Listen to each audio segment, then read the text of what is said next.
Dakilat ka, O Diyos, sapat kang ang tunay, magmula pa sa ugat. So ating babasahin ng passage sa Bible patungkol sa comital of the body mamaya, and bilang minister na inassign sa mga ganitong facilitation, ating tingnan ang sinasabi ng salita ng Diyos. Okay? Sa Genesis chapter 2 verse 7, yung unang magulang natin si Adan saka si Eva, hiningahan ni God si Adan. Diba? Hiningahan niya kaya nagkaroon ng buhay si Adan.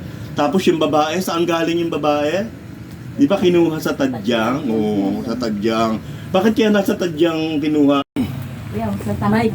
May mic. Okay na po, maririnig na. Naririnig ka naman, kuya. Sige.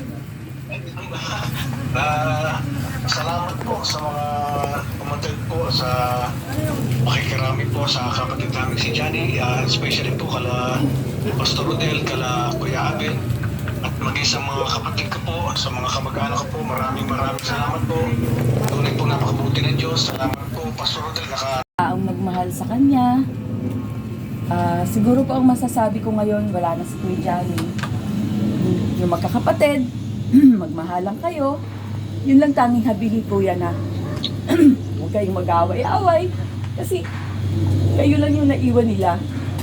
Anything you want to think about him, focus on him. Pagkatapos to magpe-pray ako ng comital of the body, dust to dust, ashes to ashes. At ang pinakalas, dahil nasabi niyo magkakatid. PJ, opo ba? Susunod kami dahan-dahan. Siya na lang. Siya na lang Sir, po, sana anak. na po. Opo, yung anak. Sige. Yan na. Doon na lang yan i-receive. Okay, tapos sunod na lang. Tapos we gather together there. As we watch again.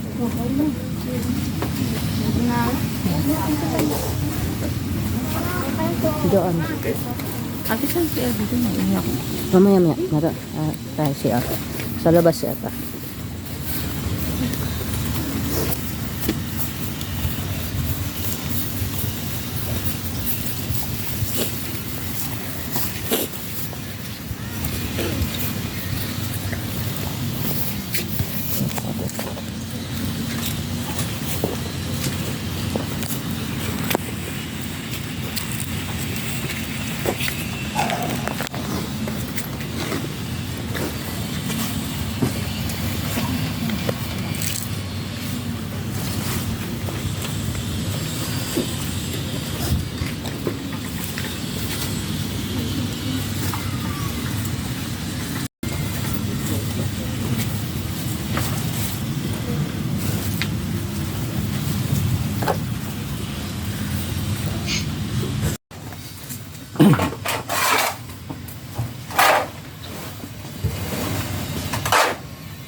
Dami na yung mga testers ko.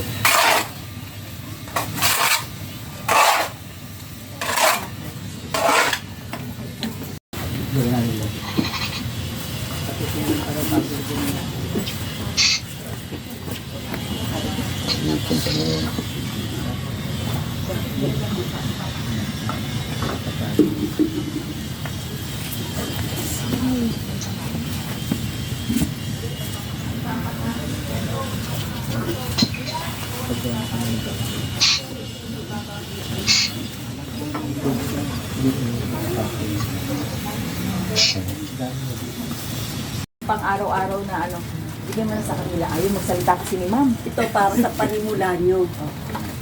Ito, hinati-hati na namin yung nalikom na abulot. Nanay, oh, namimiss ka, oh. Nanay! Si Joanne, oh. Nanay! Bless ka kayo, nanay. Bless ka kayo, mama ko ka man yan. Oo, sa Pasko, punta kayo. Bless ka kayo.